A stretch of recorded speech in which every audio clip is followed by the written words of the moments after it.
En esta tarde, el Señor les bendiga a todos.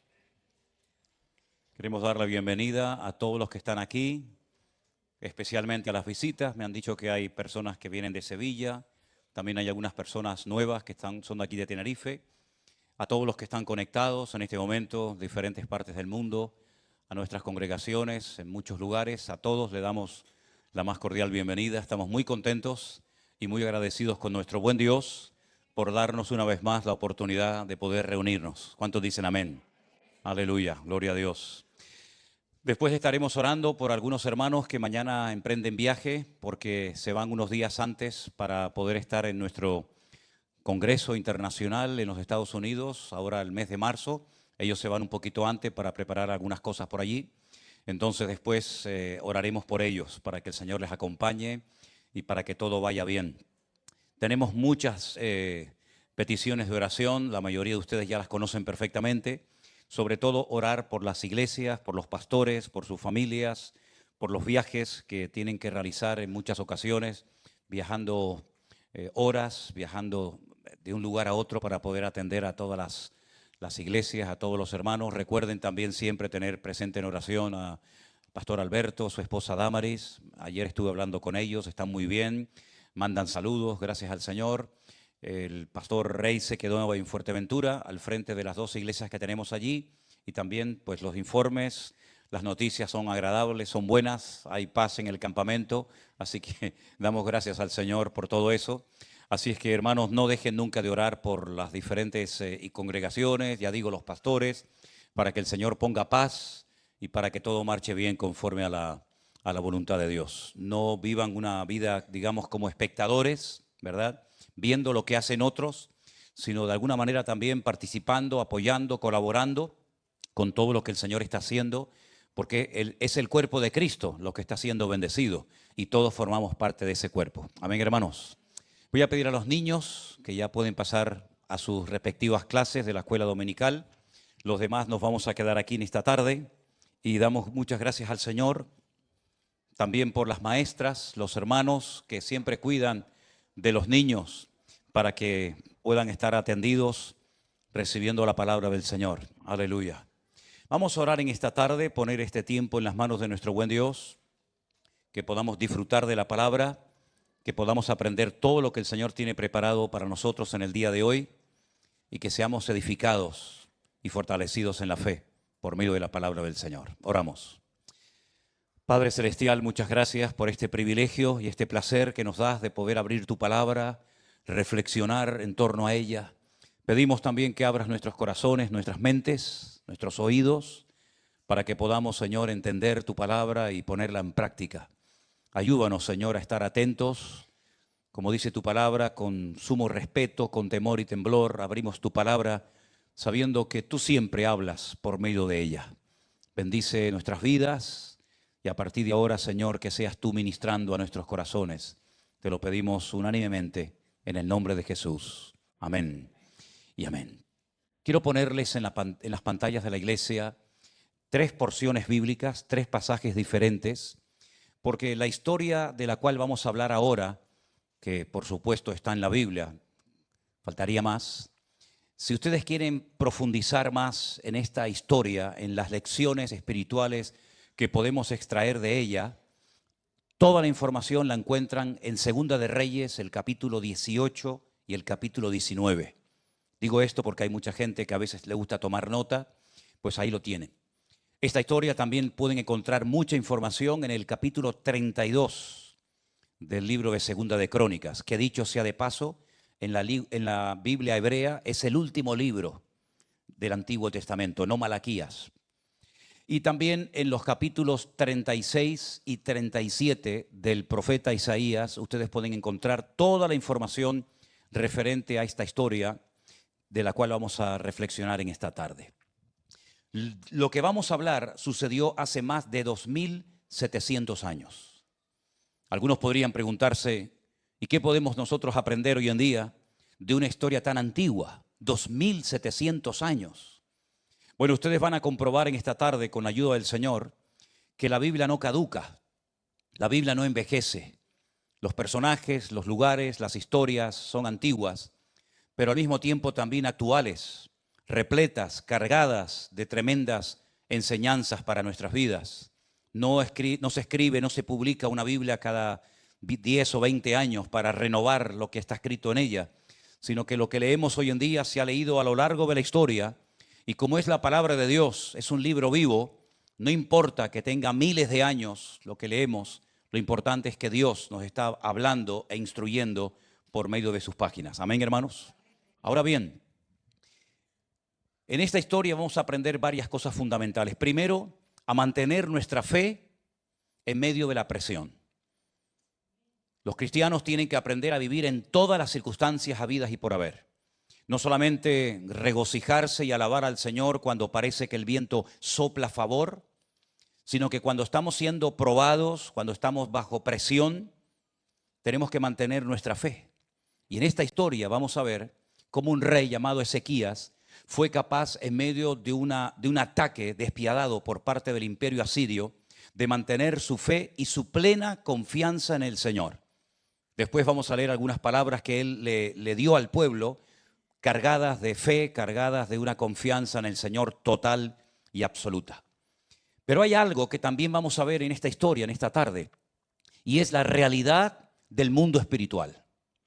Cómo a veces las cosas que no tienen una explicación lógica, si las analizamos, nos vamos a dar cuenta de que detrás de algunos detalles, detrás de algunos personajes, hay toda una guerra espiritual, todo un ejército de demonios que intentan de alguna manera pues apartarnos de los caminos del Señor, enfriarnos, etcétera, etcétera. La historia es la siguiente. Hay dos protagonistas principales. Uno de ellos, como acabo de decir recién, es el rey Ezequías. Un hombre que emprendió unas reformas espirituales en el país tremendas.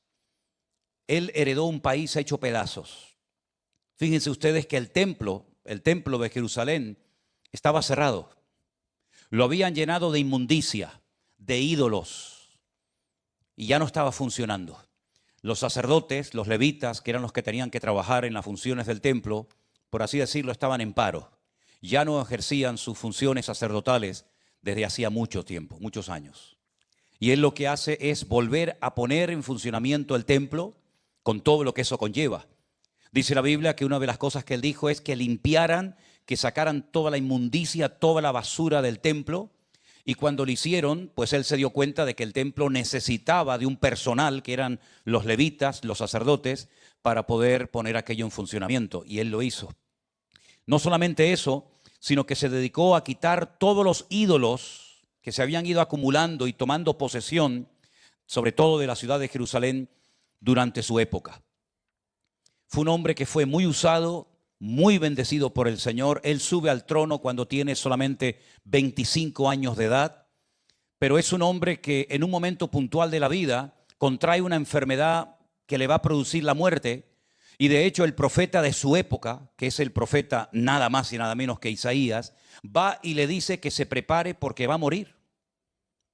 Y entonces él dice que oró, se humilló delante del Señor, y el Señor le da otro mensaje al profeta Isaías y le dice: dile a mi siervo, dile al rey Ezequías, que he visto y he oído su oración, y le voy a dar 15 años más de vida. Todo esto ocurrió en la vida de este hombre.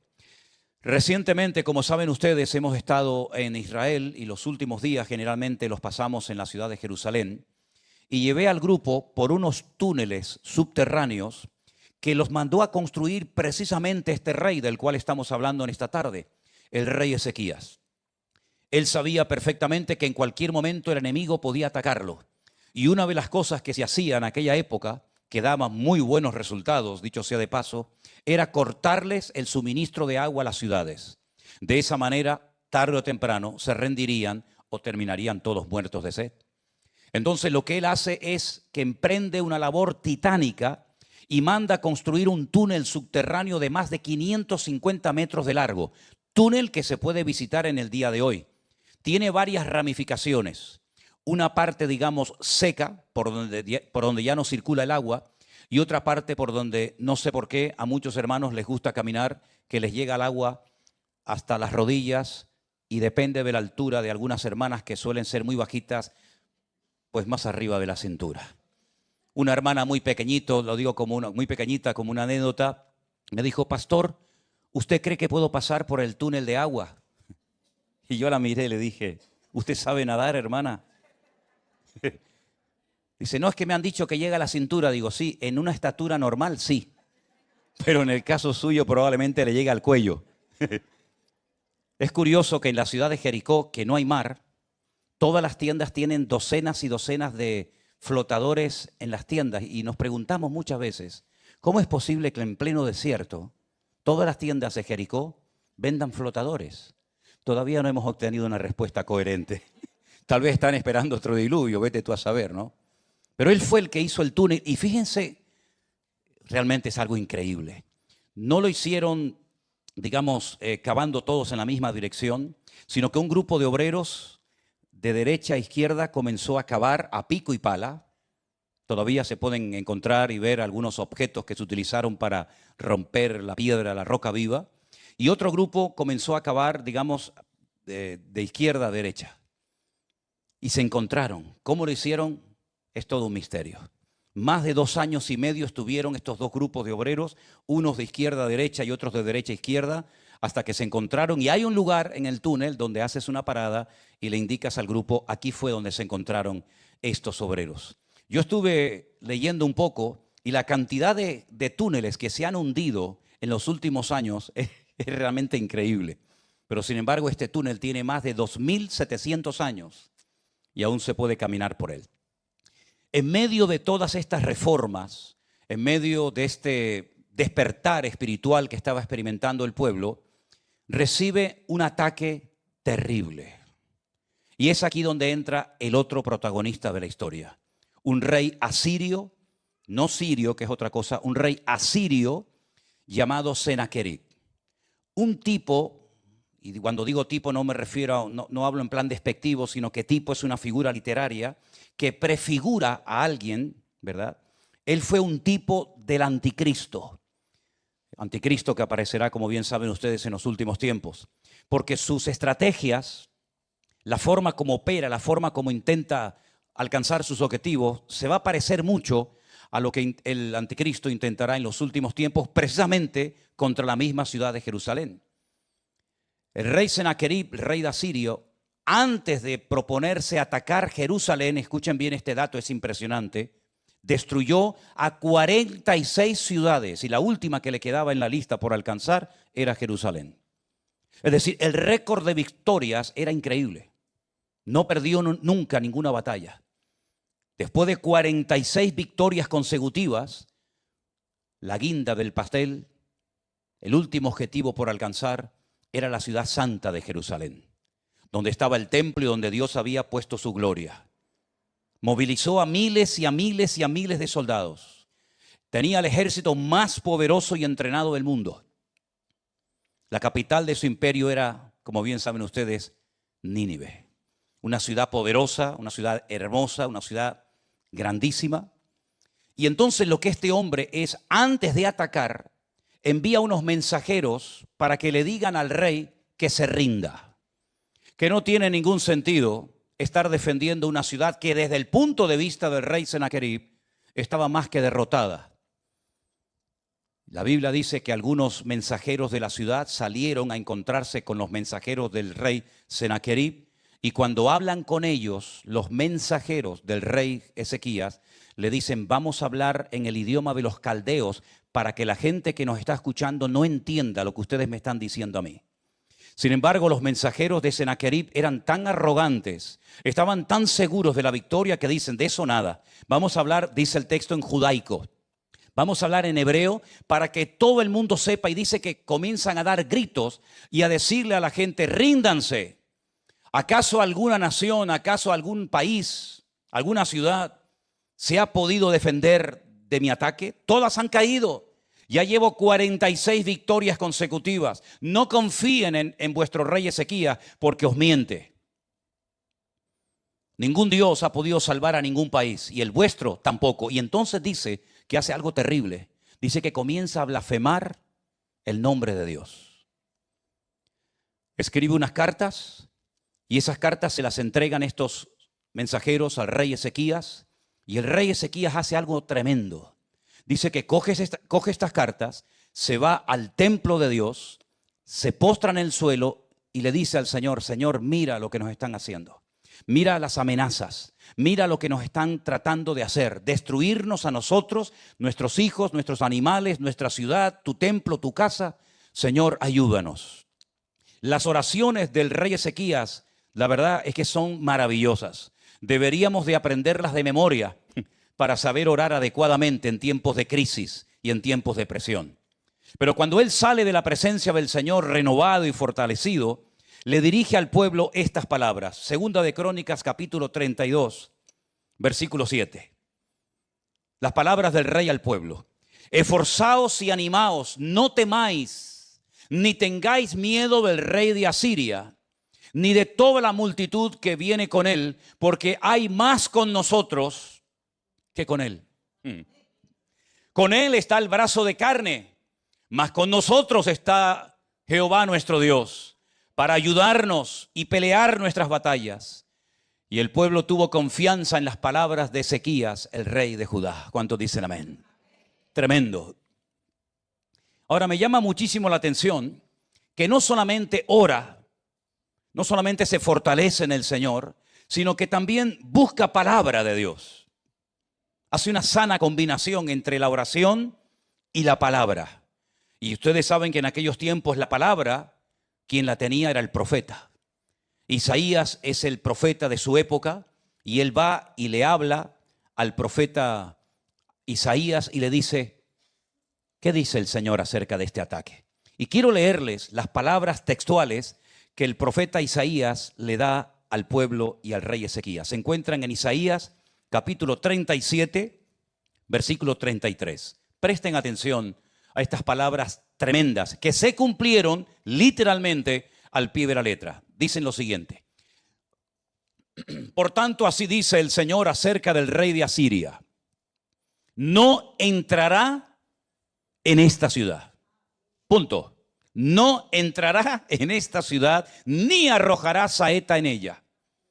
No vendrá delante de ella con escudo, ni levantará contra ella baluarte. Por el camino que vino, volverá, y no entrará en esta ciudad, dice el Señor. Porque yo ampararé a esta ciudad para salvarla, por amor a mí mismo y por amor a mi siervo David. Y entonces ocurre algo impresionante.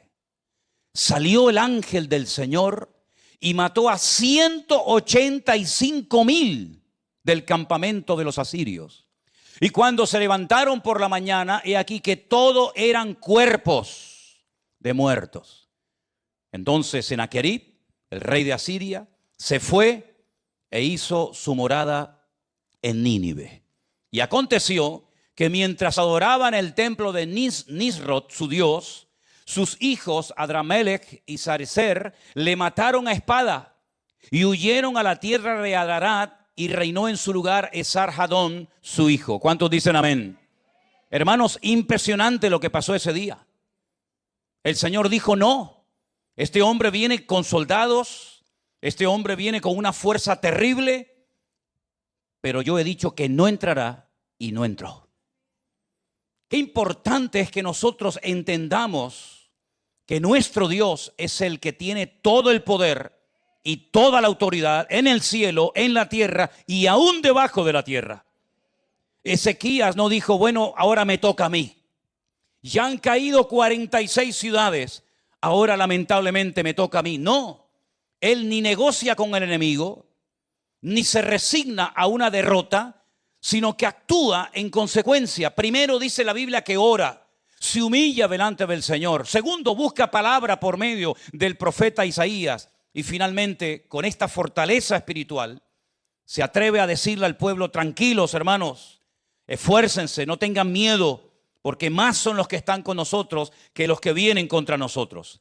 Ahora, fíjense lo que hace este enemigo terrible, Sennacherib, que es un tipo de Satanás, es un tipo del anticristo. Lo que él intenta antes de atacar la ciudad de una forma, digamos, física, es amedrentar a la ciudad de Jerusalén. Primero, sembrando dudas. ¿Qué Dios os va a salvar de mi mano?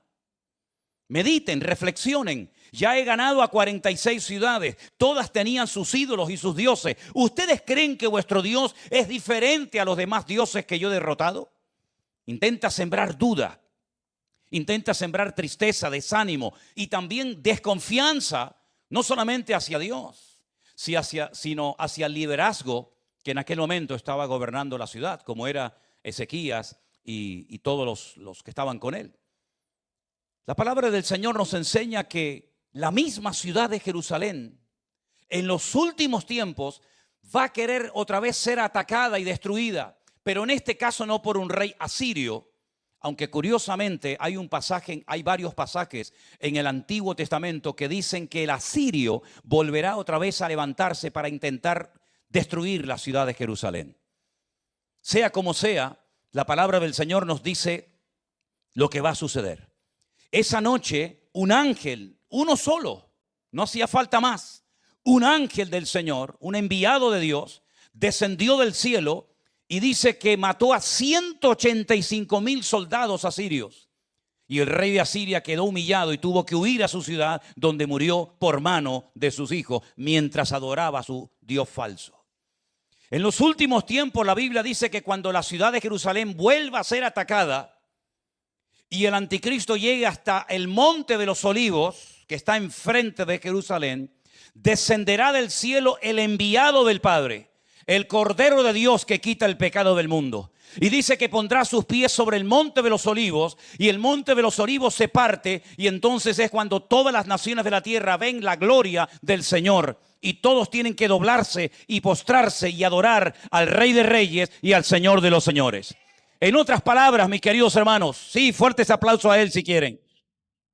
En otras palabras, la primera lección que tenemos que aprender es que Dios siempre va a cuidar de nuestras vidas. Si habéis prestado atención a la lectura que traía nuestro hermano Jerónimo, decía que aunque un ejército acampe contra mí, no temerá mi corazón, porque Él es mi luz y mi salvación. El enemigo lo va a intentar destruir tu matrimonio, lo va a intentar, no te quepa la menor duda. El enemigo va a intentar arrebatarte las bendiciones que has ido, cosechando durante todos estos años. El enemigo va a querer enfriarte, el enemigo va a querer meter en tu cabeza miedo, duda, incertidumbre, desconfianza y un largo etcétera. Pero tú tienes que aprender a estas alturas de la vida que tú no eres una víctima, sino que tú eres hijo del Dios Todopoderoso. Sennacherib tenía soldados, Sennacherib tenía caballos, Sennacherib tenía todo, menos el permiso de Dios. Y es interesante notar, porque yo a título personal he hecho una comparación entre la ciudad donde vivía Sennacherib, que era Nínive, y la ciudad donde vivía el rey Ezequías, donde estaba la gloria, la presencia del Señor, que era la pequeña ciudad de Jerusalén. Porque en aquellos tiempos Jerusalén no era una ciudad tan grande como es hoy en día. Jerusalén hoy en día no solamente es la capital eterna del Estado de Israel, sino que es una ciudad con más de 1,5 millones de habitantes. Jerusalén era una ciudad muy pequeñita en lo alto de un monte rodeada por unas murallas. Y no había tantos miles de personas viviendo en ella. Pero mientras una ciudad fue protegida por la mano de Dios, la otra ciudad fue destruida completamente. Bueno, también sabemos que el profeta Jonás fue a predicar la ciudad de Nínive para también a ellos darle una oportunidad para el arrepentimiento. Y parece ser que por lo menos en la época del profeta Jonás, los habitantes de Nínive se arrepintieron de verdad, pero tiempo más tarde volvieron otra vez a las andadas y la ciudad de Nínive quedó totalmente destrozada. No sé qué tiene esa ciudad, qué connotación espiritual tiene ese lugar de la tierra allí en Irak, que cuando Alejandro Magno intentó reconstruir Nínive, murió a la edad de 33 años. Y así ha habido ya varios casos a lo largo de la historia.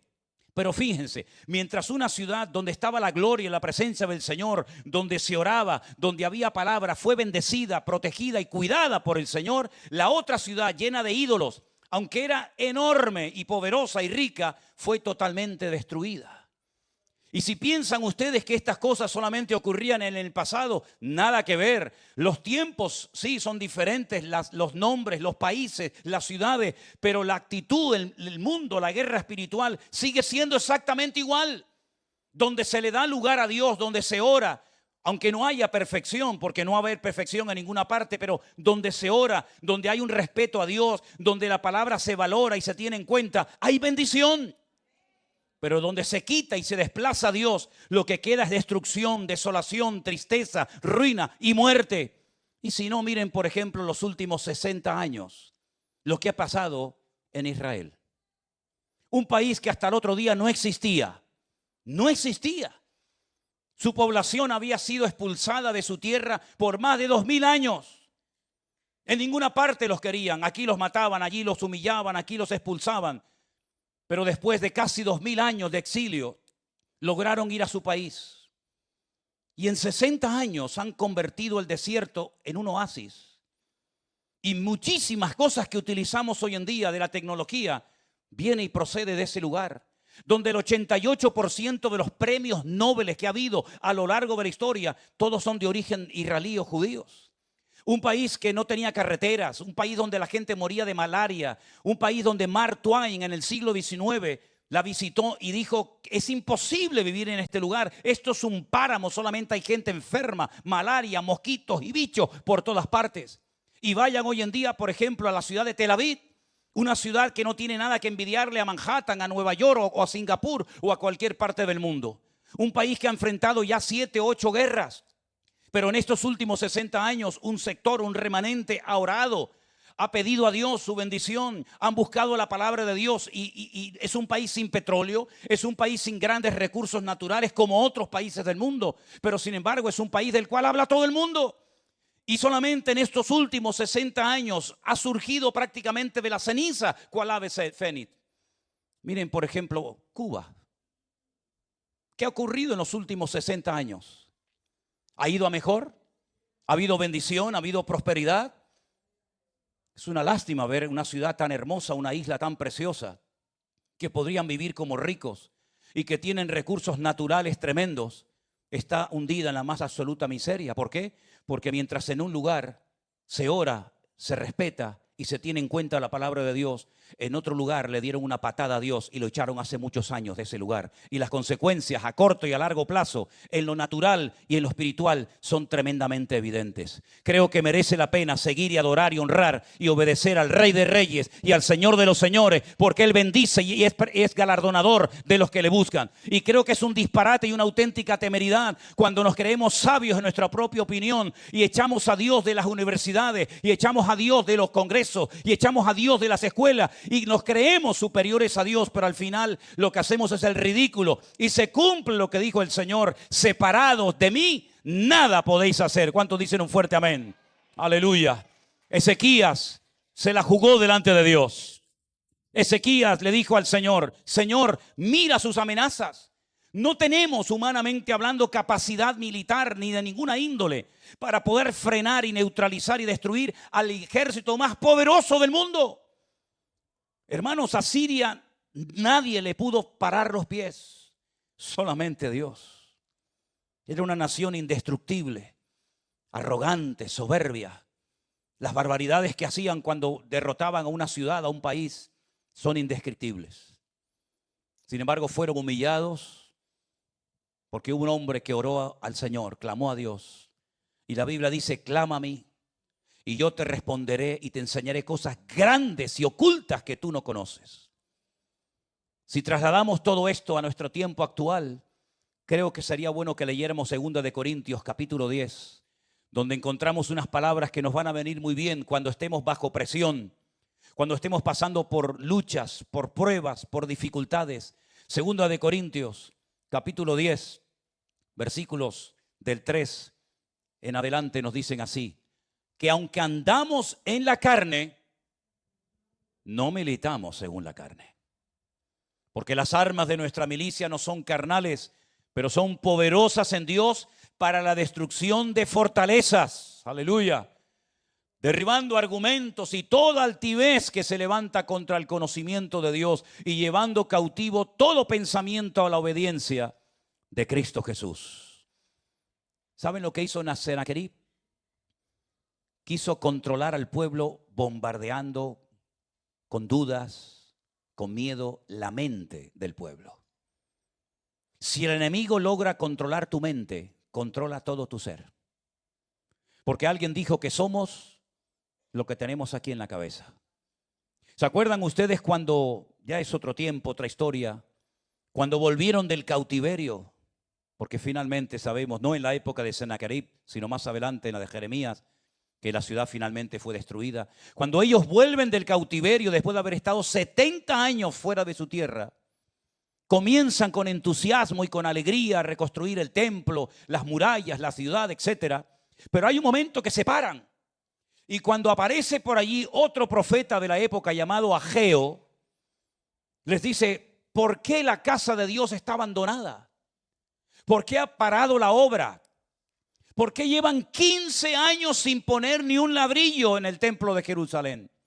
Y todo el liderazgo religioso y político de la época, incluida la población, ¿saben lo que le decían?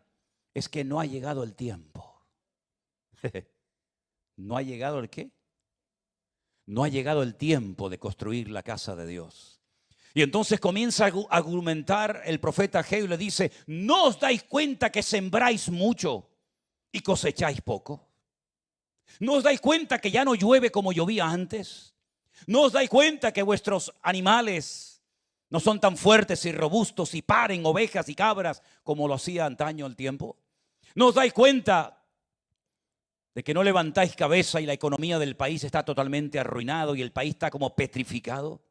¿Cómo que no es el tiempo? Y entonces, ¿cómo es posible que habéis invertido vuestras energías, vuestros recursos y vuestro tiempo en construir casas preciosas para vosotros, mientras la casa de Dios está abandonada? Habéis sustituido, habéis puesto a Dios en segundo lugar, o sabe Dios dónde, en vuestra lista de prioridades. Es el tiempo de Dios, subir al monte, cortar madera y comenzar a poner a Dios en primer lugar en vuestra vida. Y la gloria postrera de esta casa será aún mayor que la primera. Pero ellos creían que no era el tiempo y se creyeron la gran mentira. Y siempre hemos dicho que la verdad trae libertad a nuestra vida. Pero como tú le des lugar a una mentira y te la creas, te conviertes en un esclavo. Y eso es lo que le pasó a mucha gente a lo largo de la historia, que creyeron en mentiras. Sin embargo, nosotros hemos sido llamados para creer y practicar y poner en práctica en nuestra vida las verdades bíblicas, que son las que van a traer libertad, las que van a traer victoria, las que van a traer bendición. Y por eso dice la palabra de Dios, que tenemos poder en el nombre de Jesús y que las armas de nuestra milicia no son carnales, pero son poderosas para destruir malos pensamientos, malas actitudes y poder ver la gloria de Dios en nuestras vidas. Pero Sennacherib era astuto. Quería sembrar dudas y miedo en la mente de las personas, porque controlando sus pensamientos, asustando al pueblo, podía controlar y podía amedrentarlos. No permitas nunca que malos pensamientos antibíblicos, incorrectos, dominen tu vida, porque el Señor te ha preparado para que seas una persona victoriosa y poderosa en el Señor Jesús. Sennacherib fue derrotado. No pudo entrar en Jerusalén. ¿Por qué? Porque Dios dijo, no vas a entrar. Y cuando Dios cierra una puerta, cuando Dios da una orden, nadie puede contradecir la orden del Señor. Yo creo que Dios ha dado una orden y ha dicho que ahora es nuestro tiempo.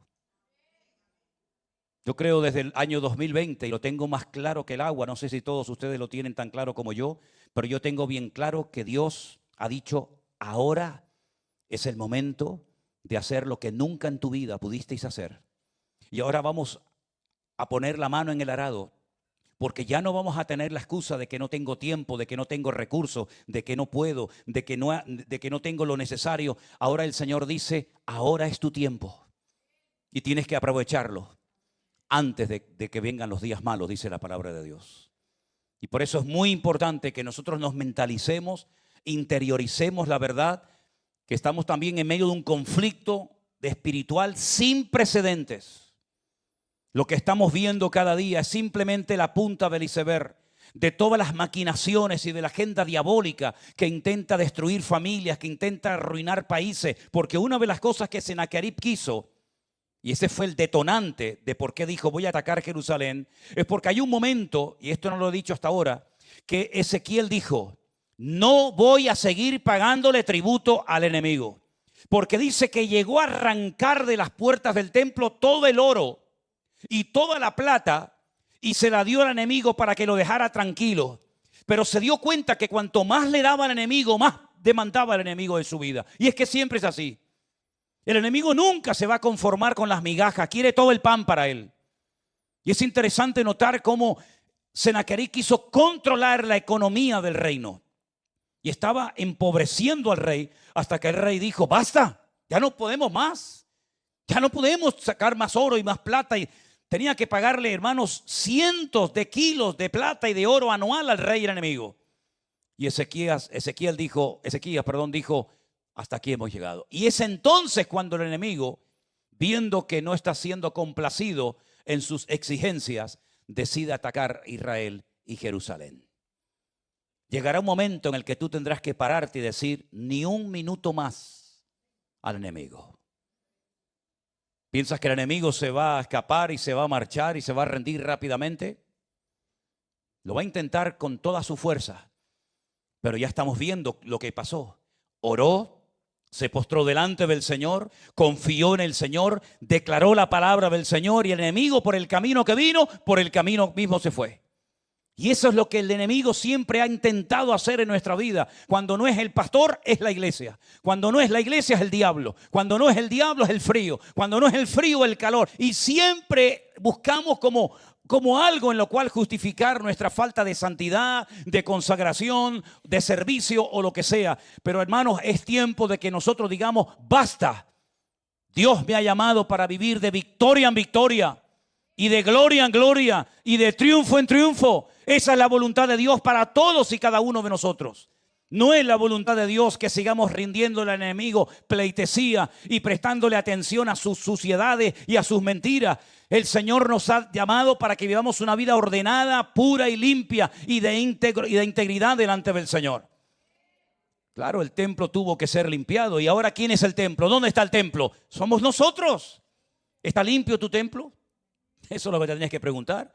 Porque la gloria de Dios no vino otra vez al templo hasta que el templo fue limpio. ¿Qué fue lo primero que hizo el Señor cuando entró en Jerusalén? Volvió a entrar al templo y tuvo que volcar las mesas de los cambistas. Y dijo aquella frase célebre que todos conocemos: habéis convertido mi casa de oración en una cueva de ladrones. No permitas que el enemigo meta basura en el templo del Espíritu Santo, el cual eres tú. Ni en tus ojos, ni en tus oídos, ni tu casa tiene que ser un lugar sagrado donde more la presencia del Señor.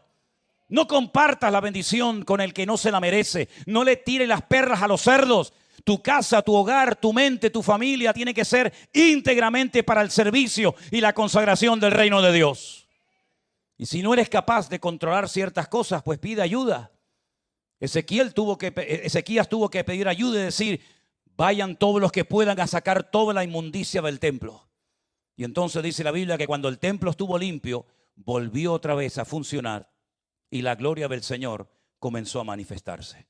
Hermanos, esta historia de más de 2700 años tiene múltiples aplicaciones a nuestras vidas. Que cada uno sepa para qué el Señor hoy, en este día, ha traído esta palabra. No permitas que nada ni nadie te amedrente, porque mayor es el que está contigo que el que viene contra ti. ¿Cuántos dicen amén? Cierra tus ojos, por favor. Ahí donde estás. Aleluya. Recuerda lo que dijo el Señor. No entrará a mi ciudad. No arrojará ninguna saeta contra ella.